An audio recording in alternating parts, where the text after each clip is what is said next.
Hindi ko matanggap ang kanyang ginawa mga beshi. So, maraming nangyari, maraming pag-move on ang aking ginawa para makalimot ng mga beshi. Marami akong ginawang pagkakamali sa buhay ko na hanggang ngayon pinagsisisihan ko kung bakit ko nagawa nang dahil sa nasaktan lang ako.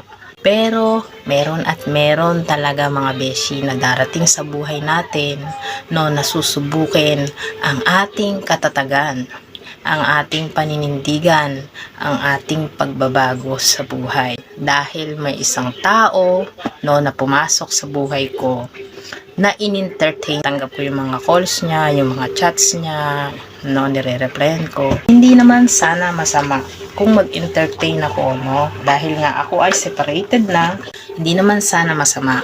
Kaso, magiging masama siya kung itutuloy namin dahil siya ay may kinakasama sa Pilipinas.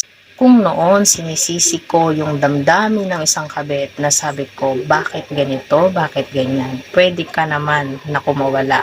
Ngayon mga beshi, no, sa sitwasyon ko, no, dahil ako ay lonely and homesick ang nararanasan dito sa abroad, hindi natin masisi ang sarili natin, no, na tayo ay napofall sa kausap, lalo kung may effort and consistent. Ayan, sa pagtawag, sa pagbibigay ng care, no? Minsan naiisip ko kung bakit nagkakaroon ng other woman. Hindi natin masisisi minsan talaga ang sitwasyon. Ayan, dahil ako'y nararanasan ko na nga ngayon, hindi man sabihin na nandun na tayo sa sitwasyon na yon.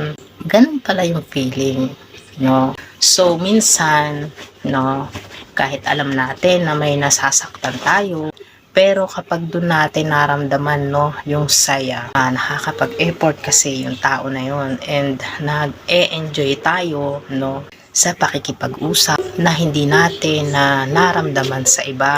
Sa ngayon, dahil nandito pa naman tayo, hindi ko maipapangako sa sarili ko ngayon na kaya ko siyang iwasan. Pwede siguro kapag naging busy ako sa Pilipinas, pwede sabihin ko hindi ako makikipagkita sa kanya kasi may iniisip ako masasaktang ibang tao. Pero yung pala yung feeling na yon.